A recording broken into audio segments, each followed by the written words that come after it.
क्या करने वाले हैं हम लोग, इनइक्वलिटी करने वाले हैं, ठीक है। तो जैसा कि उसके नाम से ही डिफाइन है इनइक्वलिटी, असमानता, तो ये असमानता होती क्या है और इससे क्वेश्चंस कैसे बनते हैं, तो इसका बेसिक स्टार्ट करते हैं और इसके जो कॉन्सेप्ट हैं वो स्टार्ट करते हैं।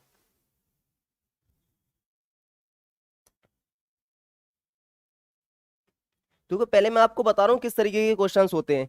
इस तरीके से आपसे लिख दिया होता है A is greater than B, ठीक है, is equal to C and C is less than और इज इक्वल टू डी। इस टाइप से आपको लिख दिया होता है और लिखा होता है A is greater then D होगा, या ए इज इक्वल टू सी होगा, या ए इज ग्रेटर देन सी होगा। ये स्टेटमेंट दिए होते हैं, पहला, दूसरा और ये थर्ड। आपसे पूछता है कि इसमें से कौन सा सही है। इस टाइप के जो क्वेश्चंस आते हैं ना, उन्हीं को हम इनइक्वलिटी बोलते हैं, असमानता। तो स्टार्ट करते हैं, इसके बेसिक कॉन्सेप्ट क्या होते हैं और इसे किस तरीके से सॉल्व करते हैं। देखो इसके लिए सबसे पहले हमें ना सिंबल्स पता होना चाहिए, जो डेफिनेट सिंबल्स क्या है, इनडेफिनेट सिंबल्स क्या है, जिसके दो दो मीनिंग्स होते हैं, वो सिंबल्स कौन से हैं। तो सबसे पहले हम यही स्टार्ट करते हैं कि सिंबल्स, ये जो सिंबल्स लिखे होते हैं ये इस तरीके से लिख दिया जाए, या फिर ऐसे लिख दूं मैं, या फिर ये लिख दूं। इन सब का मतलब क्या होता है, इनके क्या क्या मीनिंग हम निकाल सकते हैं, ठीक है। तो सबसे पहले होते हैं डेफिनेट सिंबल्स।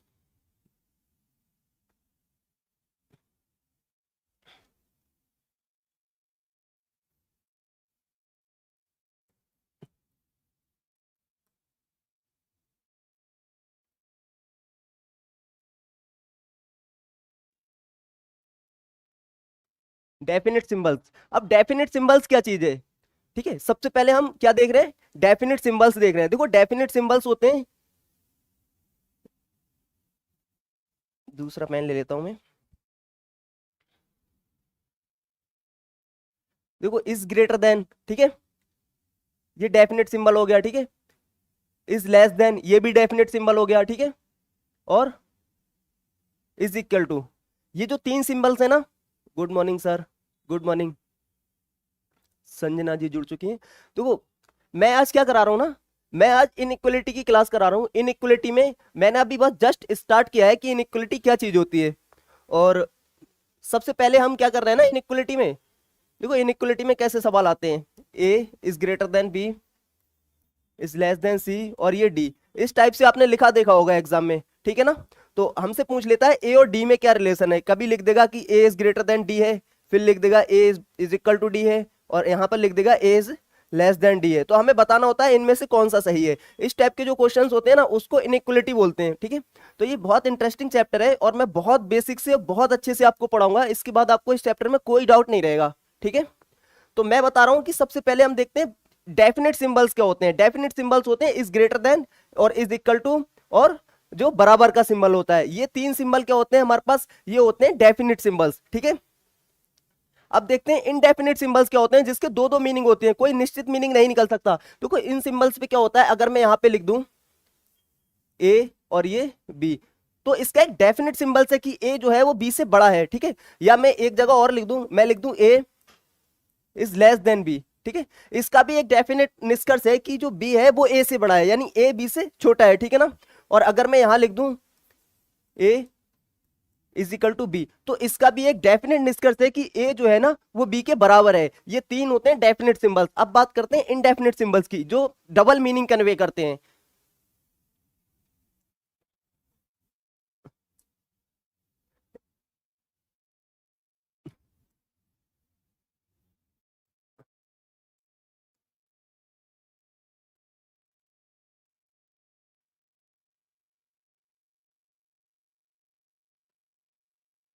इनडेफिनेट सिंबल्स कौन से होते हैं, देखो इनडेफिनेट सिंबल्स में अगर यहां पे लिख दिया जाए इज ग्रेटर देन और इज इक्वल टू, ठीक है,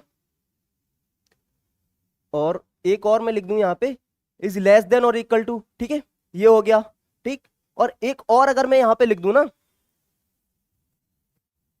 नॉट इक्वल टू, ये तीन जो सिंबल्स है ना ये इंडेफिनेट सिंबल्स हैं। कौन से सिंबल्स हैं ये, इंडेफिनेट सिंबल्स हैं। अब ये देखेंगे ना इनका मीनिंग होता है क्या कन्वे करता है, ये बहुत आप इस चीज पे थोड़ा ध्यान देना कि ये जो तीन सिंबल हैं इनका मीनिंग एकदम से एकदम चेंज ही होता है। मैं आपको बता रहा हूं, जैसे अगर मैं यहाँ पे लिख दूं, इन सिंबल्स का एग्जांपल ले रहा हूं मैं, ये थोड़ी देर के लिए मैं रफ कर रहा हूं, इन सिंबल्स का एग्जांपल ले रहा हूं। अगर मैंने यहां लिख दिया ना ए इज ग्रेटर देन और इज इक्वल टू बी, ठीक है, अगर मैंने ये बात लिख दी तो इसका मतलब पता है क्या है? इसका मतलब होता है ए जो है ना,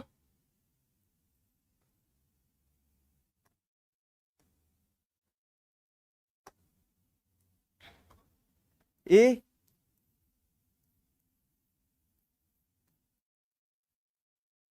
देखो इनका मतलब है या तो ए बी से बड़ा है, ठीक है, या ए बी के बराबर है, या तो ए बी से बड़ा है या फिर ए बी के बराबर है, ठीक है, ये सिंबल होता है। लेकिन हम कभी भी ये नहीं कह सकते कि बी ए से बड़ा है। अगर मैं ये लिख दूं ना ये वाली बात, तो ये वाली बात एकदम गलत हो जाएगी, ठीक है। ये एक निश्चित निष्कर्ष निकल सकता है कि जो बी है ना वो ए से बड़ा नहीं है, या तो बी ए के बराबर है या ए बी से बड़ा है। इसका मतलब हुआ या तो ए बी से बड़ा है या ए बी के बराबर है, ठीक है। हम यहां पे लगाते हैं और या, इसमें कोई भी डेफिनेट नहीं बता सकते आप। ये नहीं कह सकते कि ए बी से बड़ा है, ना ये कह सकते हैं कि या ए के बराबर, ए बी के बराबर, या तो बड़ा होगा या बराबर होगा, ठीक है, ये मतलब होता है। और इसका एक सिंपल मतलब ये भी होता है कि बी जो है वो बी से बड़ा नहीं है, चाहे कुछ भी हो जाए, बी ए से बड़ा नहीं है, ठीक है।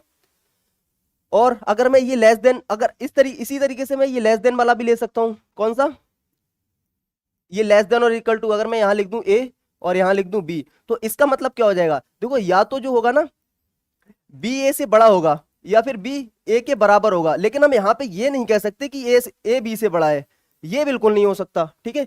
या तो ए बी ए से बड़ा होगा या ए बी के बराबर होगा, लेकिन किसी भी हाल में हम ये नहीं कह सकते कि ए बी से बड़ा है, ठीक है, समझ में आया ना। अगर मैं ये लगा दूं, ये तीसरा वाला सिंबल देखना, अगर मैंने यहां पे लिख दिया A is not equal to B, ठीक है, A is not equal to B, तो इसका साफ मतलब ये है कि या तो ए बी से बड़ा है, ठीक है, या फिर ए बी से छोटा है, ठीक है, समझ आ रहा है ना। इसका साफ मतलब यह है कि या तो ए बी से बड़ा है या फिर ए बी से छोटा है, लेकिन ए बी के बराबर नहीं है, समझे, ए बी के बराबर नहीं है, या तो बड़ा है या फिर छोटा है। देखो मैं आपको समझाने के लिए यहाँ पे ए की वैल्यू अगर 5 लिख दूं, ठीक है, और बी की वैल्यू अगर यहाँ पे 7 लिख दूं, बस समझाने के लिए, ठीक है। तो इस केस में क्या हो रहा है, ए बी से, जो बी है ना वो ए से बड़ा हो रहा है, ठीक है, बी ए से बड़ा हो रहा है, ठीक है, ये वाला केस सही हो रहा है। लेकिन हमें ये पता नहीं होती है ना, ये जो होते हैं ना वेरिएबल्स होते हैं, और वेरिएबल की वैल्यू चेंज होती रहती है, तो हमें ये पता नहीं है ना कि इनकी वैल्यू क्या है। तो हम इस केस में हम दो पॉसिबिलिटी लेके चलते हैं कि या तो ए बी से बड़ा होगा या बी ए से बड़ा होगा, लेकिन बराबर नहीं होंगे। ये जो नॉट इक्वल टू का सिंबल लगा है ना, इसमें आइदर और बन जाता है, इसमें आइदर और की कंडीशन बनती है, या ये फिर या ये, ठीक है, समझ आ रहा है ना। एक बार आप लोग कमेंट करिए अगर आपको ये तीन सिंबल, ये तो डेफिनेट सिंबल है, इनका मतलब तो डेफिनेट होता है। अगर ए इज ग्रेटर देन बी लिख दूं तो साफ साफ मतलब है ए बी से बड़ा है, A is less than B लिख दूं तो साफ साफ मतलब है ए बी से छोटा है, और बराबर लिख दूं तो बराबर है, ठीक है। दिक्कत आती है इन सिंबल्स को समझने में, इन सिंबल को समझने में दिक्कत नहीं आती है, लेकिन जब ये इस तरीके से लिखे होते हैं ना, ए इज ग्रेटर देन बी और A is equal to B, तब हमें दिक्कत आती है कि अब क्या करना है, ठीक है। तो मैं वही समझाने की कोशिश कर रहा हूं। ये जो इंडेफिनिट सिंबल है ना, ये जो तीन सिंबल है इंडेफिनिट, वो आप पहले समझिए, उसके बाद इन सिंबल्स में भी एक और ट्विस्ट आएगा, अभी देखना, इन सिंबल्स में भी एक और ट्विस्ट आएगा।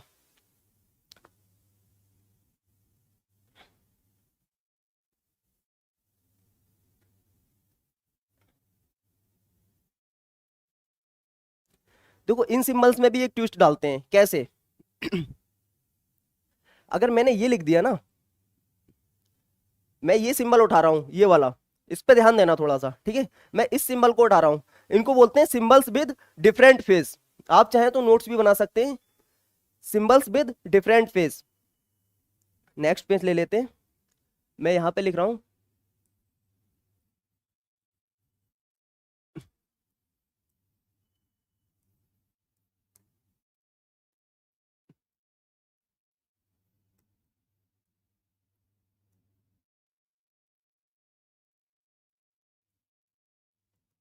Symbols with different face.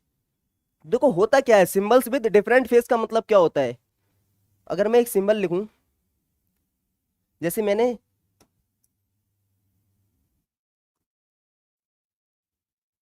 ये सिंबल लिख दिया, इसका मतलब पता है आपको क्या है? इस सिंबल का मतलब पता है आपको क्या है? इस सिंबल का मतलब है, देखो मैं एक एग्जांपल के तौर पे समझा रहा हूं। ये जो सिंबल है ना, इसका मतलब ये है सीधा सीधा सा कि या तो ए जो है ना वो बी के बराबर है, ठीक है, या बी ए से बड़ा है, ठीक है, या बी ए से बड़ा है। यही मतलब है ना इस सिंबल का, यही मतलब है ना इस सिंबल का। अब आप देखना, सिर्फ एक सिंबल में थोड़ा सा चेंज करने से इसका पूरा मीनिंग चेंज हो जाएगा, बस एक थोड़ा सा चेंज करने से। और वो चेंज क्या होगा? वो चेंज है ये, ठीक है। इसका पूरा मीनिंग चेंज हो गया। पता है क्या हो गया? इस पूरे का मीनिंग अभी क्या था? अभी ये था या तो ए बी के बराबर है या फिर बी ए से बड़ा है। लेकिन अब क्या हुआ पता है? अब ए बी के बराबर नहीं है किसी भी हाल में, चाहे कुछ भी हो जाए। देखो यहां अगर मैं लिखूं ना इस तरीके से,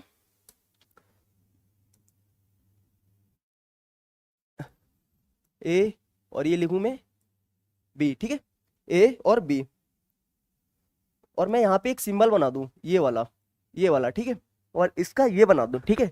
अब इसका मीनिंग पता है क्या हो जाएगा? अब इसका मीनिंग होगा, देखो अब इसका मीनिंग क्या होगा पता है? अगर मैं यहां लिखूं ए बराबर बी, ठीक है, और यहां पे लिख दिया मैंने बी इज ग्रेटर देन ए, ठीक है, तो ये दोनों ही मीनिंग क्या हुए पता है? ये दोनों ही मीनिंग गलत हो गए।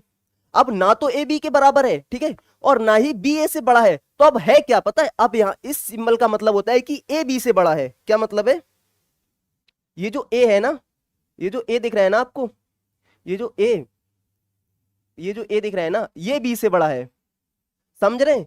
देखो पहले जो केस बिल्कुल इंपॉसिबल था ना, वो एक डंडा लगाने से वही पॉसिबल हो गया। यहाँ पे हम क्या पता है, इस वाले केस में हम अगर ये लिख रहे थे ना ए बी से बड़ा है, तो ये केस गलत हो रहा था और इसमें आइदर और बन रहा था। इसमें क्या बन रहा था? आइदर और, यानी या तो ये बराबर है या ये बड़ा है। लेकिन इसमें आइदर और नहीं बन रहा है, इसमें सिंपल मतलब ये हो रहा है कि ए बी से बड़ा है, ए बी से बड़ा है। अगर मैं यहाँ पे ये लिख दूं ना, इस ग्रेटर देन और ग्रेटर देन, लेस देन और इक्वल टू में अगर ये डंडा खींच रहा हूं ना, इसका सीधा सा मतलब ये है कि ना तो ए बी के बराबर है और ना ही बी ए से बड़ा है। इसका सीधा मतलब है कि ए बी से बड़ा है। समझे ना? देखो थोड़ा सा डंडा बदलने में ट्विस्ट आ गया। अगर मैं ऐसे ही इसी तरीके से, देखो इसी तरीके से एक और सिंबल लिखूं यहाँ पे, एक और सिंबल क्या लिखूं? देखो ये तो लेस देन हो गया, ये हो गया इज इक्वल टू, ठीक है, और अगर मैं इसमें यही वाला काम कर दूं, यानी इसमें यही वाला काम कर दूं मैं, ठीक, तो इसका मतलब भी क्या हो जाएगा? अभी तक इसका मतलब क्या हो रहा था? देखो अब मैं यहां लिख रहा हूं A is greater than is equal to B, ठीक है। इसका मतलब था कि या तो ए बी से बड़ा है, ठीक है, या फिर ए बी के बराबर है। आइदर और, आइदर और, ठीक है, या तो ए से बड़ा है या ए इसके बराबर है। लेकिन अब मैंने क्या किया पता है? अब मैंने इस पे खींच दिया एक डंडा, A is greater than is equal to B, ठीक है, और मैंने क्या किया पता है? थोड़ा सा ट्विस्ट डालने के लिए ये खींच दिया यहां पे, ठीक है। अब इसका मतलब पता है क्या हुआ? इसका मतलब हो गया, अगर मैं ये लिखूं ना कि ए बी से बड़ा है, ठीक है, और ए बी के बराबर है, तो ये दोनों जो निष्कर्ष है ना, और एक ये लिख दूं, अब आप इन तीनों में से बताओ कि इसका मतलब कौन सा हुआ? देखो ये दोनों निष्कर्ष एकदम गलत हो गए। अब एकदम गलत हो गए। अब जो निष्कर्ष है ना वो ये निकलेगा कि बी ए से बड़ा है, ना तो ए बी से बड़ा है और ना तो ए बी के बराबर है, क्योंकि ये जो डंडा होता है नोट कर देता है सीधे सीधे। अगर मैं यहाँ इक्वल टू का साइन लगा रहा हूं कि ए बी के बराबर है और मैंने यहाँ पे ये खींच दिया, तो अब मैं सीधा सीधा कह सकता हूं कि ए बी के बराबर नहीं है, या तो ए बड़ा है या बी ए से बड़ा है, ठीक है, लेकिन ए बी के बराबर नहीं है। तो इन दोनों केसों में ये वाली बातें तो कट गई थी ना, बराबर वाली भी कट गई। देखो ये खींच दूं तो बराबर वाली भी कट गई, और ये खींच दूं तो ये भी इसके बराबर नहीं है। जब ए बी से बड़ा भी नहीं है और ए बी के बराबर भी नहीं है, तो फिर एक ही तो केस बच रहा है कि बी ए से बड़ा है, ठीक है। समझ आ रहा है ना? देखो थोड़ा सा डिफिकल्ट तो नहीं है, लेकिन मैं ये कह सकता हूँ कि थोड़ा सा अच्छा चैप्टर है, थोड़ा मजा आएगा। अभी तक मैंने इतने चैप्टर कराए हैं, मैं टू बी ऑनेस्टली कह रहा हूँ, मुझे इतना मजा किसी चैप्टर में नहीं आया, क्योंकि मैं मैथ्स बैकग्राउंड से हूं। मैं आपको रीजनिंग पढ़ा रहा हूं, लेकिन मुझे मजा आता है इस चैप्टर में। ये जो मैथ्स के सिंबल हैं और जो मैथ्स के रिलेटेड जो चैप्टर होंगे, मैं आपको इतने अच्छे से समझाऊंगा कि आप कभी भूल नहीं सकते इन चैप्टर्स को, ठीक है। तो यहां तक आपको समझ में आई? जो सिंबल विद डिफरेंट फेस हैं उसका मीनिंग आपको समझ में आया क्या है? सिंबल विद डिफरेंट फेस का मीनिंग। तो अगर मैं इस सिंबल को एक लाइन में लिख के अगर इस तरीके से लिख दूं, उससे कोई दिक्कत तो नहीं होगी? अब मैं एक बॉक्स बना रहा हूं, उसमें कुछ सिंबल लिख रहा हूं मैं सीधे सीधे तौर पे। जैसे मैंने ये सिंबल लिया और ये खींच दिया, ये है, तो मैं अगर इसके मीनिंग को इस ग्रेटर देन लिख दूं तो कोई दिक्कत तो नहीं है आपको? और अगर मैं ये लेस देन में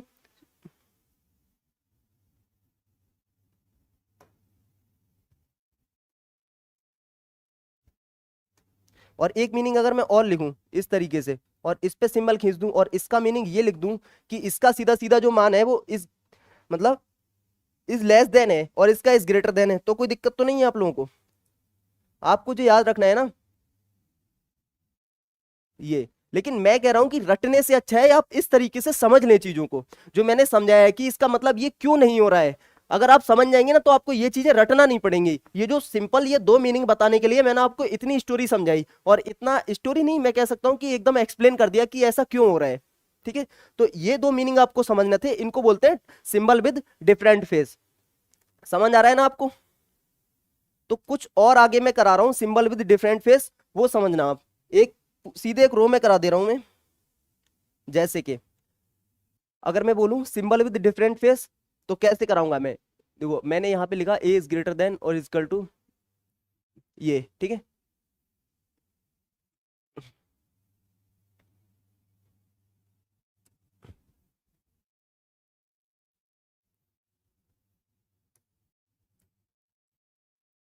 तो इसका जो मीनिंग हो जाएगा वो क्या हो जाएगा? इसका मीनिंग हो जाएगा इज लेस देन, ठीक है।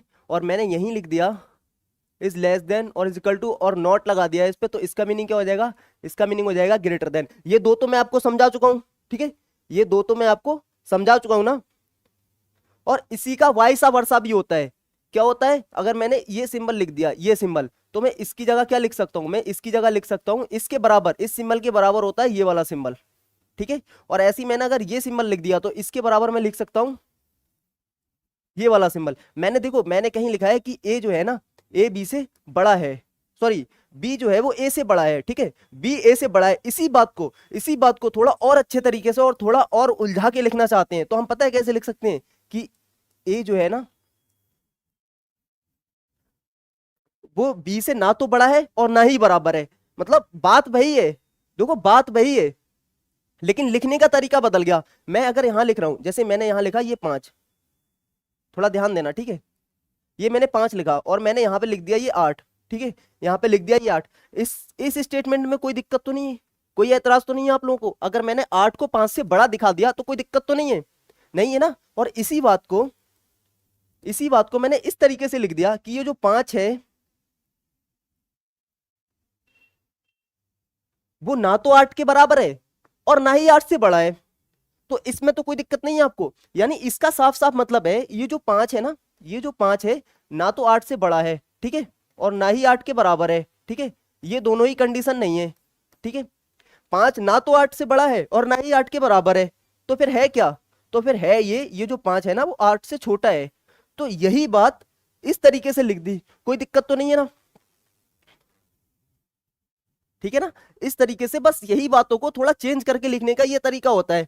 ठीक, इतने सिंबल्स आई होप कि समझ आ गए होंगे। और एक दो सिंबल और होते हैं, देखो एक और बहुत अच्छा सिंबल है, एक और बहुत अच्छा सिंबल पता है क्या है?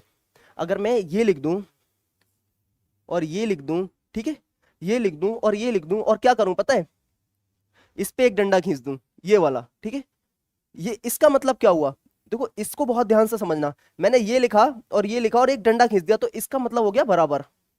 क्या मतलब हो गया? बराबर। अब इस बात को समझना, जो मैंने यहां लिखी है ना, जो मैंने यहां लिखी है उस बात को बहुत अच्छे से समझना। मैं यहां पे लिख रहा हूं कि ए, देखो मैंने यहां पे लिखा कि ए जो है ना बी के बराबर है, ठीक है, ए बी के बराबर है। देखो मुझे ये फर्क नहीं पड़ रहा है कि 2 बच्चे देख रहे हैं या 3 बच्चे देख रहे हैं, मेरा मतलब है कि जो देख रहा है ना उसकी समझ में आना चाहिए, उसको ये नहीं लगना चाहिए कि उसका टाइम खराब हुआ क्लास में आके, ठीक है, उसको कुछ सीखने को मिलना चाहिए और नया, और इस तरीके से कि कोई ना सिखाए। तो बस मेरा यही पर्पस है। जैसे मैंने यहां लिख दिया ए बी के बराबर है, इसी बात को मैं पता है कैसे लिख सकता हूं? इसी बात को मैं लिख सकता हूं कि ए बी से बड़ा नहीं है, ठीक है, कोई दिक्कत तो नहीं है आप लोगों को? अगर मैंने इसी बात को इस तरीके से लिख दिया कि ए बी से बड़ा नहीं है, लेकिन हम एक और भी तो बात लिखेंगे इसमें, सिर्फ ये थोड़ी कह सकते हैं कि ए बी से बड़ा नहीं है, फिर तो ये हो जाएगा कि बी ए से बड़ा है, लेकिन बी ए से बड़ा है नहीं, बी ए से बड़ा है नहीं। तो हम इसी बात को और कैसे लिखेंगे पता है?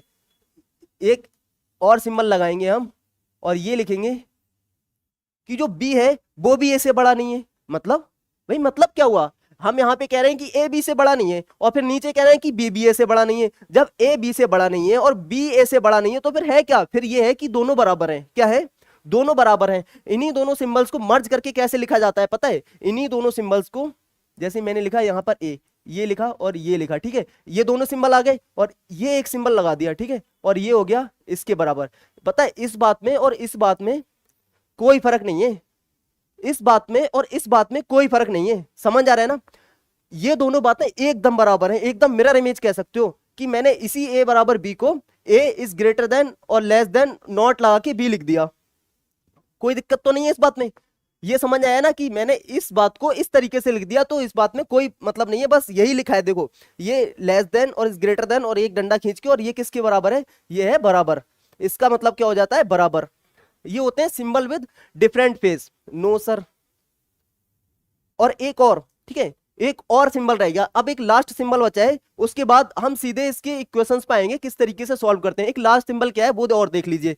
देखो एक लास्ट सिंबल होता है कि अगर मैं यहां पे लिख दूं, ये लिख दिया मैंने, ठीक है, और इस पे मैंने क्या किया, इस पे मैंने ये लगा दिया, ठीक है। पहले मैं आपको समझा रहा हूं, उसके बाद इसका रिजल्ट लिखूंगा। पहले इस सिंबल को समझा रहा हूं मैं, इस पे ध्यान देना। सिंबल दिख रहा है ना आप लोगों को? पोडियम तो नहीं दिख रहा है? नहीं पोडियम नहीं है, सिंबल दिख रहा है ना ये। अब इस बात पे थोड़ा ध्यान दो, ये नॉट इक्वल टू मैंने जो लिख दिया उसका मतलब क्या है? देखो मैंने लिखा है यहां पर, यहां देखो इस वाले पोर्शन में देखना, इस चीज को मैं इस वाले पोर्शन में समझा रहा हूं, यहां पर इतने में, ठीक है, इतने पे ध्यान देना। मैंने यहां पे लिख दिया कि जो ए है, और ये लगा दिया मैंने, ये लिख दिया, ठीक है, कोई दिक्कत तो नहीं है किसी को? यहां तक कोई ऐतराज किसी भी प्रकार का? और मैंने लगा दिया ये नॉट इक्वल टू, ठीक है, मैंने लगा दिया नॉट इक्वल टू, ठीक है। तो इसका मतलब क्या हुआ? देखो इसका सीधा सा मतलब हुआ कि ए जो है ना, ये ए, ये बी से बड़ा नहीं है, सॉरी, ए जो है या तो बी से बड़ा है, ठीक है, या फिर ए बी से छोटा है, ठीक है। देखो ए बी के बराबर नहीं है, ए बी के बराबर नहीं है, तो या तो ए बी से बड़ा हो सकता है या ए बी के छोटा हो सकता है, ठीक है, लेकिन बराबर नहीं है। तो इन दोनों सिंबल्स को जो मैंने एक लाइन में, अगर मैं इन दोनों सिंबल्स को एक लाइन में लिखना चाहूं तो किस तरीके से लिखूंगा पता है? इन दोनों सिंबल्स को एक लाइन में मैं लिखूंगा, ये ए जो है, ए दिख रहा है ना आप लोगों को? इज ग्रेटर देन और इज लेस देन क्या हो जाएगा? बी। अरे क्या है यार ये, बी, ठीक है। ये दोनों सिंबल मैंने मर्ज करके ये लिख दिए, यानी ए नॉट इक्वल टू बी का मतलब है या तो ए बी से बड़ा है या फिर बी ए से बड़ा है। तो हम इन दोनों सिंबल्स को मर्ज करके इस तरीके से हम लिख सकते हैं। ये जो बात मैंने लिखी है ना नीचे, इस तरीके से लिख सकते हैं। तो इस सिंबल का एक सीधा सा मतलब निकलता है। क्या मतलब निकलता है? देखो इस सिंबल का एक सीधा सा मतलब ये निकलता है, इस सिंबल का एक सीधा सा मतलब होता है ये वाला, ठीक है, समझ आया ना? तो ये जो इतने सिंबल्स थे मैंने जो अभी कराए हैं आपको, और सारे सिंबल्स मैंने आपको एक्सप्लेन भी किए। ये जो सिंबल्स है ना, सिंबल विद डिफरेंट फेस, मतलब लिखा तो कुछ है और उनका मतलब कुछ है, ठीक है। तो उम्मीद कर रहा हूं कि ये सिंबल आपको समझ आ गए होंगे, और इतना अच्छे तरीके से एक्सप्लेन मुझे नहीं लग रहा है कि यूट्यूब पे किसी ने किया होगा। इनइक्वालिटी चैप्टर को इतना अच्छे से एक्सप्लेन, हर सिंबल का मैंने आपको मतलब बताया है, हर सिंबल बताया कि इस सिंबल से ये वाला सिंबल कैसे ड्राइव हुआ।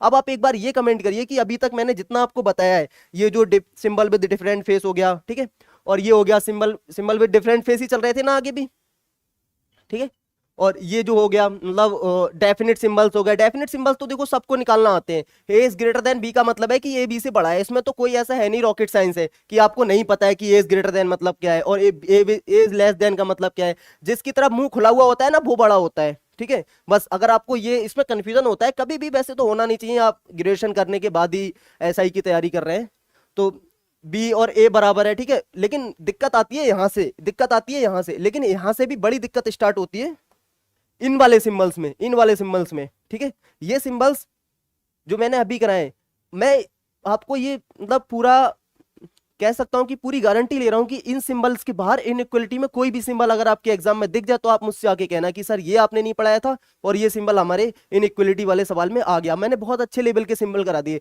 अब आगे चल रहे हैं ना कुछ, अब मैं इक्वेशन बना रहा हूं जिससे आपके सवाल सॉल्व होंगे, ठीक है। सिंबल्स का जितना था रोल वो मैंने करा दिया, अब मैं आपको बता रहा हूं पॉसिबल कॉम्बिनेशंस क्या होते हैं सवाल सॉल्व करने के।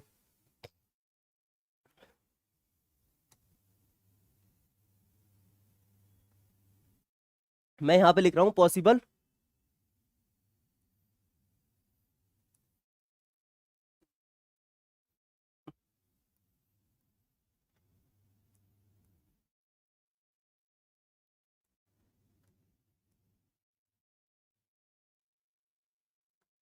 Possible combinations of comparison.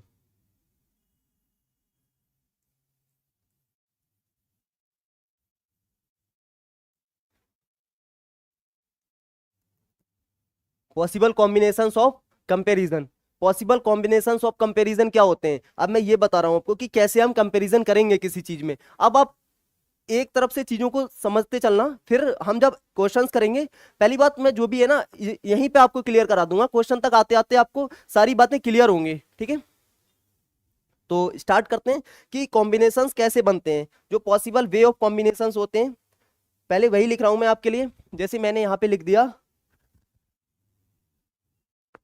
मैंने ये कॉम्बिनेशन लिखा कि ए जो है वो बी से बड़ा है, ठीक है, और सी के बराबर है, ठीक है, ये बात लिखी, ठीक है। और मैंने यहां लिख दिया ए जो है वो बी से छोटा है और सी के बराबर है, ठीक है, ये मैंने लिख दिया दूसरा कॉम्बिनेशन। अब मैंने तीसरा कॉम्बिनेशन लिखा कि ए जो है वो बी से बड़ा है और बी सी के बराबर है, ठीक है। तीन कॉम्बिनेशन हो गए। अब एक और लिखा मैंने, ए जो है वो बी से छोटा है और बी सी के बराबर है। चार कॉम्बिनेशन हो गए, ठीक है ना, ये चार कॉम्बिनेशन हो गए। अब इन कॉम्बिनेशन का रिजल्ट क्या होता है, अब देखो यहां मेरा जो हमारा जो मकसद होता है ना सॉल्व करने का, हमारा मकसद होता है ए और सी में वो रिजल्ट निकालने का, जो ए और सी का कंपैरिजन है वो करने का। देखो ए और बी का तो हमें साफ साफ दिख रहा है, अगर आप ठीक से देखें तो आपको ए और बी का नहीं पूछेगा, वो आपको ए और बी का कॉम्बिनेशन नहीं पूछेगा, क्योंकि ए और बी का तो साफ साफ दिख रहा है कि ए बी से बड़ा है, यहाँ पे दिख रहा है कि बी ए से बड़ा है, यहाँ पे दिख रहा है कि ए या तो बी से बड़ा है या फिर बी के बराबर है, ठीक है, या तो बी से बड़ा है या फिर बी के बराबर है, ठीक है। और यहाँ दिख रहा है कि बी या तो ए से बड़ा है या बी के बराबर है, लेकिन हमसे पूछेगा ए और सी में क्या कॉम्बिनेशन है, ए और सी में क्या कॉम्बिनेशन है, ये पूछेगा हमसे, ये नहीं पूछेगा ए और बी में क्या कॉम्बिनेशन है। तो हम इनके जो पॉसिबल निष्कर्ष हो सकते हैं वो बता रहा हूं मैं आपको, कि इनके जो पॉसिबल रिजल्ट है वो क्या निकलेंगे। देखो जो पहला वाला है ना, देखो जो पहला वाला है ना, इसका इसका मतलब क्या हो जाएगा, इस पहले वाले का मतलब हो जाएगा ए सी से बड़ा है। ये बातें अब जो चल रहा है ना ये आपका चैप्टर है। अगर आप सीधे रट्टे वाले स्टूडेंट हैं कि हमें सीधा चैप्टर पे रट्टा मारना है, हमें मतलब नहीं है बेसिक से, हमें मतलब नहीं है सिंबल से, वैसे तो आपको सिंबल समझना चाहिए, मैंने पूरा समझा दिया, तो यहां से आपका चैप्टर है, ठीक है। यहाँ ये डायरेक्ट जो रटने वाले होते हैं ना वो ये रटते हैं, लेकिन आपको ये रटने की जरूरत नहीं पड़ेगी। देखो ए इज ग्रेटर देन सी हो गया, और अगर इसका मैं मतलब निकालूं, देखो मैंने कैसे किया है, ए बी से बड़ा है, ठीक है, ए बी से बड़ा है और बी सी के बराबर है, तो इसका मतलब हो गया कि ए सी से भी बड़ा है। कैसे हुआ मैं बता रहा हूं, देखो कैसे हुआ, ये सिंबल था ना ए इज ग्रेटर देन बी और बी बराबर सी, तो हम थोड़ी देर के लिए, थोड़ी देर के लिए, बस थोड़ी देर के लिए हम इसको भूल जाते हैं, किसको, इस ए को भूल गए, ठीक है, इस ए को एकदम भूल गए, हमने ये लिख दिया कि बी सी के बराबर है, ठीक है, और मैंने इसकी कुछ वैल्यू रख ली, कुछ भी रख लो, बराबर है तो बराबर है, मैंने ये लिख दिया 8 है, और जब ये 8 है तो ये भी 8 है, ठीक है। बस थोड़ा सा समझा रहा हूं एक दो में, ताकि आपको आगे समझ में आ जाए। अब ये क्या कह रहा था पता है, यहाँ पे ये कह रहा था कि जो ए है ना, ये जो ए है ना वो बी से बड़ा है, ठीक है। अब मैं थोड़ी देर के लिए यहाँ अलग से लिख रहा हूँ कि ए बी से बड़ा है, यही बात तो लिखी थी ना उसने, ए बी से बड़ा है, तो यहाँ पर बी की वैल्यू है 8, कितनी वैल्यू है 8, ठीक है, हमने मानी है, आप कुछ भी मान लो, बराबर है तो आप कुछ भी मान लो, ये तो वेरिएबल है, वैल्यू आप कुछ भी रख लो, ठीक है।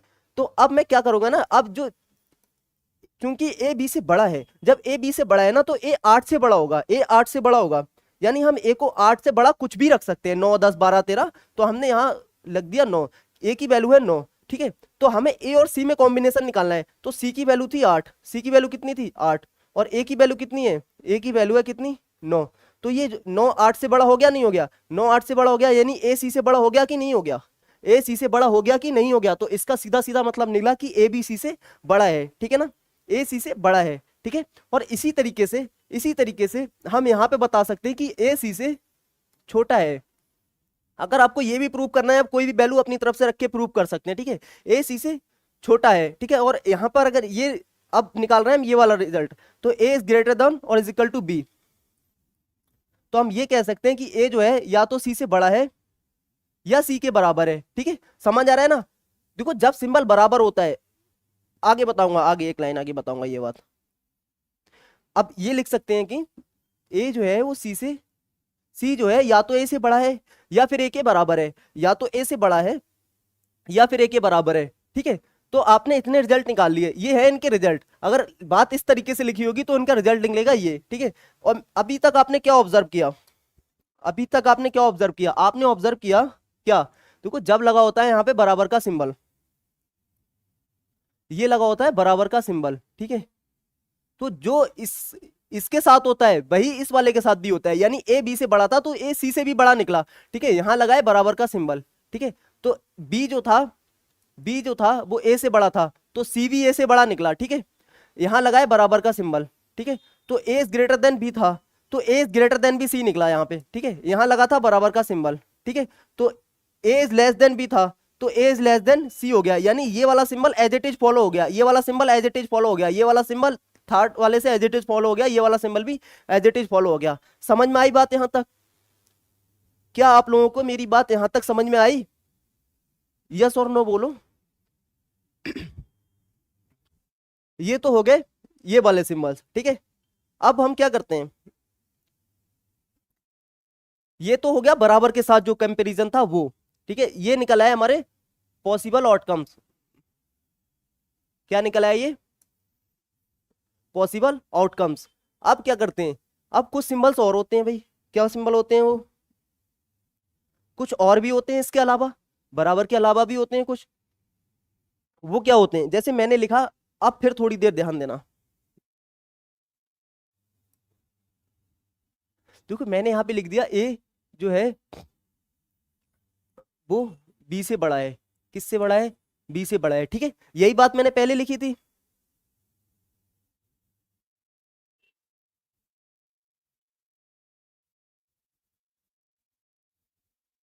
कौन है ये, महेंद्रा सर आपकी क्लास मैंने व्हाट्सअप स्टेटस पर लगा दी, थैंक यू भाई महेंद्र भाई। इसका मतलब आप समझ पा रहे हैं, आप ये चाहते हैं कि आपके दोस्त भी समझे इस बात को, थैंक यू भाई, दिल से, दिल की गहराइयों से, from the depth of my heart, okay. Start करते हैं।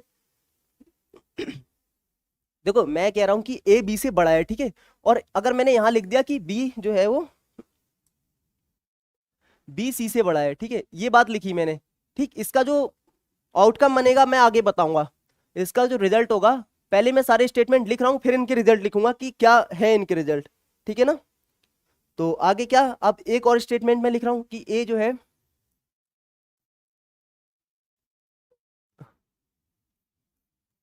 ये हो गया, एक ये हो गया, ठीक है। ये मैं बाद में लिखूंगा, ये बस सिंबल है कि आगे क्या आएगा, इससे इस सवाल का कोई लेना देना नहीं है इस वाले सिंबल से, समझ रहे हैं ना, ये अलग से लिख रहा हूं मैं, ठीक है। और एक और मैं लिख रहा हूं, क्या लिख रहा हूं, देखो मैंने लिखा है यहाँ पे ए इज ग्रेटर देन बी और इज इक्वल टू सी, इसका क्या मतलब होगा, ठीक है।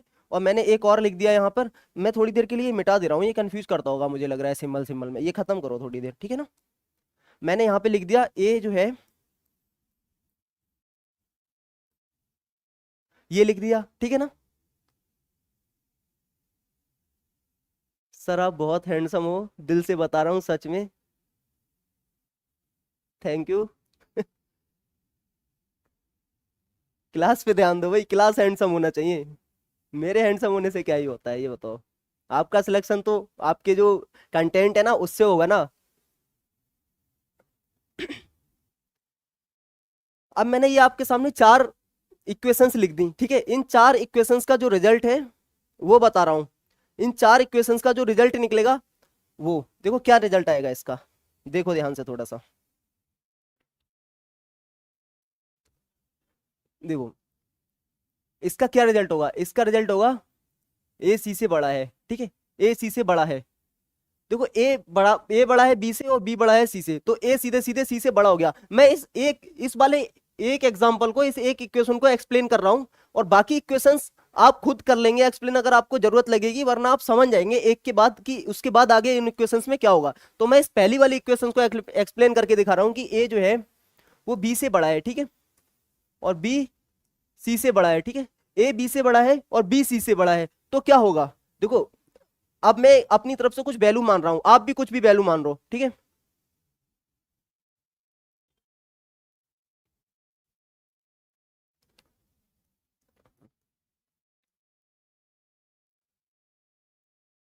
महेंद्र भाई क्लास पे ध्यान दो। देखो ए बी से बड़ा है और बी सी से बड़ा है, ठीक है, तो मैं ए की कुछ भी वैल्यू मान रहा हूं। मैंने लिख दिया यहां पर ए की वैल्यू है 8, ठीक है। जब ए बी से बड़ा है तो बी ए से छोटा होना चाहिए, मैंने लिख दिया कि बी की वैल्यू है 5, ठीक है ना। यही तो है, जब ए बी से बड़ा है तो बी जो होगा वो ए से छोटा होगा। और मैंने आगे लिख दिया कि सी की वैल्यू अब कुछ भी होगी, मैंने लिख दिया सी की वैल्यू 1 है, क्योंकि बी सी से बड़ा है, ठीक है, बी सी से बड़ा है। तो ये वैल्यू हो गई, यही तो वैल्यू फॉलो कर रही है। आप कोई भी वैल्यू रख लो यहाँ, 100 200 500 1000 कुछ भी रखो, आपका मन, ठीक है। वेरिएबल है और वेरिएबल की कुछ भी वैल्यू पॉसिबल होती है, ठीक है ना। तो इसमें हम सीधे सीधे तौर पे ये नहीं कह सकते, आप इस बात को देख के ये नहीं कह सकते क्या कि 8 1 से बड़ा है। कह सकते हैं कि नहीं कह सकते हैं, आप मुझे ये बताओ, ये बात कह सकते हैं कि नहीं कह सकते हैं। और 8 रिप्रेजेंट कर रहा है ए को और 1 रिप्रेजेंट कर रहा है सी को, तो सिंपल मतलब हो गया कि ए सी से बड़ा है, ठीक है। 8 रिप्रेजेंट कर रहा है ए को और सी रिप्रेजेंट कर रहा है 1 को, तो सिंपल मतलब हो गया कि ए जो है वो सी से बड़ा है, ठीक है ना। तो यही तो मैंने लिखा था कि ए सी से बड़ा है। इसी तरीके से सेम एज इट इज यहां पर हो जाएगा ए सी से छोटा, ठीक है। समझ आ रहा है ना। एक बार आप कमेंट करिए कि ये बातें समझ में आ रही हैं जो मैं समझा रहा हूं आपको, इतनी देर से जो कोशिश कर रहा हूं सिंबल समझाने की। और सेम इसी तरीके से ए जो होगा वो सी से बड़ा होगा या तो फिर छोटा होगा। और इसी तरीके से लास्ट वाले में हम ये लिख सकते हैं कि जो ए होगा वो या तो सी से छोटा होगा या सी के बराबर होगा। समझ रहे हैं ना आप लोग। जो ए होगा या तो सी से छोटा होगा या सी के बराबर होगा। इतनी बात समझ आई आपको यहां तक जो मैंने अभी तक लिख भाई। देखो दिक्कत यहां तक नहीं आती है, यहां तो आपने समझ लिया कि ए बड़ा है बी से, बी बड़ा है सी से, तो ए सी से बड़ा होगा, ठीक है। और A is less than B is less than C है तो A is less than C होगा, ठीक है। ये बातें तो आपने समझ ली। देखो दिक्कत वहां आती है जहां पे इन सिंबल्स के साथ कुछ लोचा हो जाए। अभी क्या चल रहा था, अभी चल रहा था सारे सिंबल सेम चल रहे थे, ठीक है। सारे ग्रेटर थे तो पूरी इक्वेशन में ग्रेटर थे, यहां भी ये लेस देन थे तो लेस देन थे, इज इक्वल टू थे इज इक्वल टू थे, इज इक्वल टू और लेस देन थे तो इज इक्वल टू और लेस देन हो गया। देखो दिक्कत तब आती है जब इसमें से कोई भी सिंबल अपना मतलब रुख चेंज कर दे। ये सब एक साइड से जा रहे थे ना, अब कुछ बदल जाए। देखो कैसे बदलेगा मैं आपको बता रहा हूं। बस एक लास्ट चीज और है जो आप समझ लो।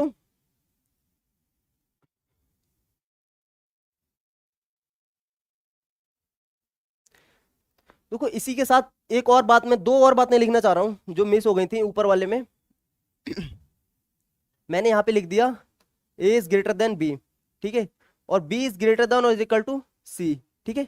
तो इसका मतलब पता है क्या होगा, और मैंने यहां पे लिख दिया A is less than B और बी इज लेस देन और इज इक्वल टू सी, ठीक है। और मैंने यहां एक और लिखा कि ए इज ग्रेटर देन और इज इक्वल टू बी और बी इज ग्रेटर देन सी, ठीक है। और एक और बात लिखी मैंने यहाँ पे, ठीक है। ये 3 बातें मैंने यहाँ पे लिखी हैं आपके सामने, ठीक है। 4 बातें और लिख दी मैंने यहाँ पे। तो इन चारों का मतलब क्या है, पहले इन चारों का मतलब भी समझा रहा हूं मैं। देखो ए बड़ा है बी से, बी या तो बी के बराबर है या सी से बड़ा है, तो हम सिंपल सिंपल ये कह सकते हैं कि जो बी है ए है वो सी से बड़ा है, ठीक है। यहाँ पे है ए बी से छोटा है, बी सी के बराबर है या फिर सी से छोटा है, तो हम ये सिंपल कह सकते हैं कि ए जो है सी से छोटा है, ठीक है। यहाँ ए इज ग्रेटर देन बी है और बी इज इक्वल टू सी है, तो इसका मतलब भी यही होगा कि ए जो है वो सी से बड़ा है। और ये जो लास्ट वाला बचा ना, इसका मतलब हो जाएगा कि जो ए है ना वो सी से छोटा है। ये 4 बातें समझ में आई आपको जो मैंने नीचे लिखा है। ये जो नीचे लिखा है मैंने वो समझ में आ गया। अब मैं जो ट्विस्ट बता रहा था, क्वेश्चन में ट्विस्ट कब आता है, जब ये सिंबल चेंज हो जाए, ये सिंबल चेंज हो जाए तब ट्विस्ट आता है। देखो वो ट्विस्ट भी लिखा रहा हूं मैं, कैसे ट्विस्ट आता है। अभी तक तो सारा सिंबल चल रहा था, सिंपल चल रहा था, आपने कर दिया। अब जो कंपैरिजन हम कर रहे हैं ना, कंपैरिजन हम जो करेंगे ना वो तब करेंगे जब ये सिंपल बदल जाए। कैसे बदलेंगे, देखो ये सिंबल कैसे चेंज होते हैं, अब थोड़ा ध्यान देना, ठीक है। अब थोड़ा ध्यान देना, मैंने यहाँ पे लिखा, देखो मैंने यहाँ पे लिखा ए जो है वो बी से बड़ा है, ठीक है, और बी जो है वो सी से छोटा है। अब ट्विस्ट आएगा सवाल में, ठीक है। महेंद्र जी क्लास पर ध्यान दीजिए, सही बोल रहे हैं भाई, महेंद्र जी क्लास पर ध्यान दो। और मैंने एक और लिखा, क्या लिखा, ए जो है, अब आप कहेंगे ये तो सेम ही लिख दिया, सेम नहीं लिखा है, हम बदल सकते हैं, हमारे हाथ में है। बदल गया ना, ठीक है, बदल गया ना। और मैंने एक और बात लिखी, क्या लिखी, ये बात लिखी, ठीक है, ठीक है ना, समझ आया ना आपको। अब मैंने एक और बात लिख दी, क्या बात लिख दी, अब आप कहेंगे ये तो सेम लिख दिया, सेम नहीं है, हम बदल सकते हैं, ठीक है। मैंने एक और बात लिख दी, क्या, ठीक है ना, ठीक है ना, समझ आ रहा है ना आप लोगों को। मैंने ये सारी बातें लिख दी, और भी लिख सकता हूं मैं, और भी लिख सकता हूं,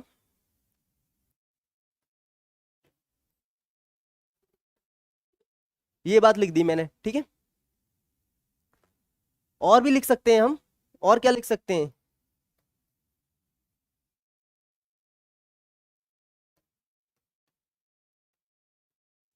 ये सारी बातें लिख ली मैंने। यहाँ पर आपके सामने जितनी भी बातें लिखी है ना, जितनी भी बातें लिखी हैं, उस सब में आप ए और सी का कोई भी रिलेशन नहीं बना सकते। आप ए और सी के साथ कोई भी रिलेशन नहीं बना सकते। फिर से रिपीट कर रहा हूं मैं अपनी बात को, ये जो मैंने जितने भी इक्वेशंस लिखी हैं यहाँ पर, जितनी आपको दिखाई दे रही हैं, आप किसी भी इक्वेशंस में ए और सी के साथ कोई भी डेफिनेट निष्कर्ष नहीं निकाल सकते, ए और सी के साथ कोई भी निष्कर्ष नहीं निकल सकता। हम बिल्कुल किसी किसी भी हद तक या किसी तौर पे ये नहीं कह सकते कि ए सी से बड़ा है, हम ये नहीं कह सकते कि सी ए से बड़ा है, ठीक है, हम ये भी नहीं कह सकते कि ए सी के बराबर है, हम कोई भी निष्कर्ष नहीं निकाल सकते। जब दो सिंबल जो होते हैं ना वो क्रैश कर जाए, देखो या तो दो सिंबल इस तरीके से आ जाए, ये इधर हो गया ये इधर हो गया, तो ए और सी में कोई भी रिजल्ट नहीं बनेगा, ठीक है। फिर समझो, अगर दोनों सिंबल इस साइड में हो जाए तब भी हम कोई भी रिजल्ट नहीं बना सकते। इसमें बी और सी और ए एकदम तीनों चीजें अलग अलग हो जाएंगी। हम ये कह सकते हैं कि बी ए से बड़ा है या ए के बराबर है, लेकिन ये हम ये भी कह सकते हैं कि बी सी से बड़ा है, लेकिन हम ये बिल्कुल नहीं कह सकते कि सी ए से बड़ा है क्या सी ए से छोटा है। समझे ना आप। देखो मैं एक चीज में, ये वाला है ना, इसमें मैं आपको समझा देता हूँ, ये जितने भी मैंने इक्वेशंस लिखी है ना, इस सब का मतलब क्या है पता है। मैं अगर एक लाइन में लिखना चाहूं इस सब बातों को तो क्या लिख सकता हूं, no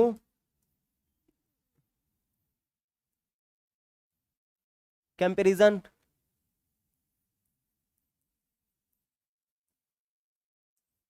established between A and C, no comparison established between A and C, ठीक है। तो क्या होगा, ओनली ड्रॉ,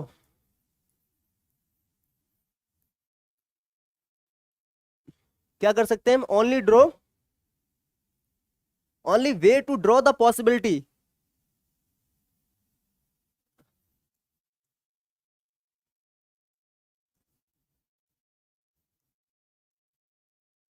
पॉसिबिलिटी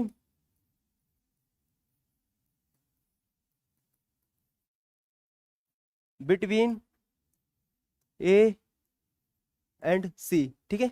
हम ए एंड सी में पॉसिबिलिटी बता सकते हैं, लेकिन हम ए एंड सी में बिल्कुल भी ये नहीं बता सकते कि ए बड़ा है कि सी बड़ा है। हम सिर्फ पॉसिबिलिटी बता सकते हैं कि संभावना है ए के बड़ा होने की, संभावना है सी के बड़ा होने की, लेकिन हम डायरेक्ट निष्कर्ष नहीं निकाल सकते कुछ भी। ये जितने भी वे आ जाएं, और जहां तक मुझे पता है मैंने आपके जितने क्वेश्चंस देखे हैं, आपके क्वेश्चंस में पॉसिबिलिटी नहीं पूछी गई है, तो मुबारक हो आपको, आपके क्वेश्चंस में पॉसिबिलिटी नहीं पूछी गई है। तो आपको ये जब भी आपको ये दिखे तो सिंपल मतलब होगा कि ए और सी का कोई रिजल्ट नहीं बनेगा, ए और सी का कोई रिजल्ट नहीं बनेगा, ठीक है। पॉसिबिलिटी और आइदर और, पॉसिबिलिटी और आइदर और क्या बना सकते हैं हम, इन दोनों के बीच पॉसिबिलिटी बना सकते हैं या फिर हम आइदर और बना सकते हैं, ठीक है। तो मैं पहला वाला अगर आप चाहें तो एक्सप्लेन कर दे रहा हूं, जो मैंने लिखी है, जो इतनी बातें लिखी है यहाँ, इतनी रामायण आपके सामने लिख दी मैंने, इतनी लंबी मुझे पता है इंग्लिश में मजा नहीं आता है, मुझे भी नहीं आता है, बस लिख रहा हूँ, ठीक है। तो मैं पहला वाला जो है ना, ये जो मैंने बात लिखी है, A is greater than B, A is greater than B और B is greater than C, इस बात को एक्सप्लेन कर रहा हूं कि हम ए और सी में कोई भी डेफिनेट निष्कर्ष नहीं निकाल सकते, हम सिर्फ इस बात को एक्सप्लेन करेंगे आज, ठीक है। बाकी आप इस सारी बातों को इसी तरीके से समझ लेंगे कि ऐसे हुआ होगा, ठीक है। जैसे मैं यहाँ पे कुछ भी वैल्यू मान रहा हूँ, वैल्यू मान सकते हैं हम, क्योंकि सारे वेरिएबल हैं, कुछ भी वैल्यू रख के हमें तो बस इक्वेशन को प्रूव करके दिखाना है कि क्या होता है, आपने करी होंगी 10th क्लास में। तो मैंने ए को बी को कितना मान लिया, मैंने बी को मान लिया 9, ठीक है, मैंने मान लिया कि बी 9 है, ठीक है। और यहाँ पे दिख रहा है कि ए बी से बड़ा है, तो ए बी से बड़ा है, ए को कुछ भी मान लो, कुछ भी मान लो, जो भी आपका मानो, ठीक है। मैंने मान लिया ए 15 है, ए कितना है, ए 15 है, ठीक है। तो यहाँ पे क्या हो गया, ए बी से बड़ा हो गया। अब यहाँ क्या है, देखो यहाँ है बी सी से बड़ा, क्या है, बी सी से, सॉरी सी बी से बड़ा है, सी बी से बड़ा है, तो मैंने यहाँ पर मान लिया सी कितना है, मैंने यहाँ पर मान लिया सी बी से, ठीक है। मैं मान रहा हूं ना, कोई दिक्कत तो नहीं है। सर साइंस की क्लास होगी, देखो साइंस की क्लास जीएस वाले सर कराएंगे, आप मुझसे ये उम्मीद कर रहे हैं कि मैं साइंस की क्लास कराऊं? अरे भाई झगड़ा मत करो, आपको क्या करना, आप अपने काम से काम रखिए, क्या है भाई, क्लास पर ध्यान दो, ठीक है, पढ़ाई पर ध्यान दो। मेन फोकस होना चाहिए कि आपको 2 स्टार मिल जाए, बड़ी अपॉर्चुनिटी होती है, कभी कभी आते हैं यूपी में, आपको पता है कि कभी कभी ये अपॉर्चुनिटी आती है। तो यहाँ ध्यान दो, मैं इतना अच्छा कॉन्सेप्ट समझा रहा हूँ, अगर आप ये बहस करेंगे ना, तो आप, मैं बता रहा हूँ कि ये कॉन्सेप्ट आपके लिए मुश्किल हो जाएगा, जो बातें मैं सिखाना चाह रहा हूँ आपको। देखो मैंने यहाँ पे सी को मान लिया कितना, सी को हम कुछ भी मान सकते हैं, लेकिन हमें जो भी मानना है वो बी से बड़ा मानना है, तो हमने बी से बड़ा सी को 20 मान लिया, ठीक है, बी से बड़ा हमने सी को 20 मान लिया, ठीक है। तो यहाँ पर क्या हुआ, देखो ये हो गया नहीं हो गया, देखो ये हो गया कि सी जो है वो बी से बड़ा है और ए बी से बड़ा है, ये बात हमें लिखना थी, हमने ये बात लिख दी। तो हम इस तौर से क्या कह सकते हैं, हम ये कह सकते हैं कि जो सी है, जो 20 है, वो 15 से बड़ा है, क्या है, 15 से बड़ा है, ठीक है। समझ आया ना, देखो बहुत गहरी बात बता रहा हूं, थोड़ा सा ध्यान दे दो। जो 20 है वो 15 से बड़ा है, ठीक है। जब 20 15 से बड़ा है, तो हम यहां से ये कह सकते हैं कि जो ए है वो सी से छोटा है, यानी 20 जो था वो सी को रिप्रेजेंट कर रहा था और 15 ए को रिप्रेजेंट कर रहा था। तो हम यहां से हमने ये रिजल्ट बना दिया कि जो ए है वो सी से छोटा है, ठीक है, ए सी से छोटा है। लेकिन आप कहेंगे भैया आपने तो ये बताया था कि ए और सी में कोई रिजल्ट नहीं बन सकता, no comparison established between A and C. आप तो हमसे तुरंत कह देंगे, आप तो आके हमारा गला पकड़ लेंगे कि ये कैसे कर दिया आपने, आपने तो कहा था ए और सी में कोई रिजल्ट नहीं बन सकता। देखो मैं अपनी बात को प्रूव करके दिखा रहा हूं कि कोई रिजल्ट नहीं बन सकता। मैंने बताया था कि सी वेरिएबल है, और जब सी वेरिएबल है ना, तो मैंने यहां पर सी की वैल्यू मानी थी 20, कितनी मानी थी 20। मैं कह रहा हूं कि सी वेरिएबल है, ठीक है, हमें ये पता है, हमें ये पता है कि सी बी से बड़ा है, लेकिन हमें ये नहीं पता है कि ए और सी में क्या रिलेशन है। तो हमें सी को बी से बड़ा करना है बस, और हमें ए से कोई मतलब नहीं है, हम यहाँ पर सिर्फ सी को बी से बड़ा कर रहे हैं। तो मैंने अभी यहां पर माना था सी को 20, ठीक है। अब मैं क्या कर रहा हूं, अब मैं क्या कर रहा हूं, अब थोड़ा सा देखना, थोड़ा ध्यान देना। अब जैसे ही आपने मुझसे कहा कि कैसे कर दिया, तो मैं कहूंगा देखो ऐसे किया था, मैंने यहाँ पे कर दिया, अब ये 11 कितना कर दिया, 11, ठीक है, और ये कितना था, ये था 9। तो ये अब भी तो सी बी से बड़ा ही रहा ना, हमें कुल मिला के हमें सी को बी से बड़ा रखना था, तो अब भी तो सी बी से बड़ा रहा, अब भी तो सी बी से बड़ा रहा, लेकिन अब ये हो गया 11 और ये हो गया 15। अब यहाँ पर क्या हो गया, ये जो 15 था वो 11 से बड़ा हो गया कि नहीं हो गया, ये बताओ, हो गया कि नहीं हो गया, 15 11 से बड़ा हो गया ना, 15 11 से बड़ा हो गया, यानी ये क्या हुआ, ए सी से बड़ा हो गया, ए सी से बड़ा हो गया। भाई एक ही क्वेश्चन में ए सी से बड़ा हो रहा है, और उसी क्वेश्चन में थोड़ी सी वैल्यू चेंज हो गई, ए सी से छोटा हो गया। मतलब कह सकते हैं ना कि ए और सी में कोई भी डेफिनेट रिजल्ट नहीं बनेगा। यहां पर तो ए सी से बड़ा था, यहां पर तो ए सी से क्या हो गया, छोटा हो गया, ए सी से छोटा हो गया। अब एक बात और ध्यान देना, ठीक है, ये तो दो बातें निकल आई कि या तो ए सी से बड़ा है या ए सी से छोटा है। तब तो आप कह सकते कि भैया इसमें तो आइदर और बना सकते थे, आप तुरंत कह सकते थे कि ए और सी में ये रिजल्ट बन जाएगा। आपने ये कैसे कह दिया कि रिजल्ट नहीं बना, आप तो फिर से कह देंगे ये दो रिजल्ट मैंने लिखे, ये दो रिजल्ट, ये आपको दो रिजल्ट दिख रहे हैं ना, ए और ये वाले दो रिजल्ट दिख रहे हैं ना, आप तो मुझसे फिर से कह देंगे, कहेंगे भैया कि इसमें तो आप रिजल्ट बना सकते थे, ये वाला रिजल्ट बना सकते थे, ये सिंबल तो डेफिनेट, ये सिंबल तो था हमारे पास, ये तो आप यूज कर सकते थे कि या ए सी से बड़ा है या सी ए से बड़ा है। लेकिन नहीं कर सकते, पता है कैसे नहीं कर सकते, एक और ट्विस्ट है। अब एक और ट्विस्ट देखो, वो ट्विस्ट क्या है, देखो तीसरा केस देखो, अगर मैं अलग अलग करके दिखाता तो ये केस बनते, लेकिन चलो अब समझ तो रहे ही हैं आप लोग। देखो तीसरा केस क्या था, अब मैं तीसरे केस में क्या कर रहा हूं भाई, मुझे बी को, मुझे जो सी है ना उसको बी से बड़ा दिखाना है बस, मुझे जो सी है वो 20 से बड़ा दिखाना है। अब मैंने क्या किया, यहाँ पे सी को कर दिया 15। ध्यान देना, देखो पहले मैंने सी को 20 किया था, फिर सी को 11 किया था, अब मैंने सी को कर दिया 15। कितना कर दिया सी को? 15। अब मैंने सी को कर दिया 15। देखो अब भी तो सी बी से बड़ा ही है, अब भी तो सी बी से बड़ा है, सी 15 है और बी 9 है, तो ये अब भी तो बढ़ा रहा। हमें तो बस ये चीज फॉलो करना थी, ये बड़ा था, ये बड़ा था, ये बड़ा था, अब भी बढ़ा रहा। ठीक है, अब देखो क्या हुआ, सी हो गया 15 और ये तो पहले से 15 था, यानी अब हो गया ये 15 बराबर 15, 15 बराबर 15, यानी अब ये हो गया ए बराबर सी। क्या हो गया? ए बराबर सी। ठीक है, तो पहले वाले में ए सी से छोटा हो रहा था, दूसरे वाले में ए सी से बड़ा हो रहा है, और तीसरी केस में ए सी के बराबर हो गया।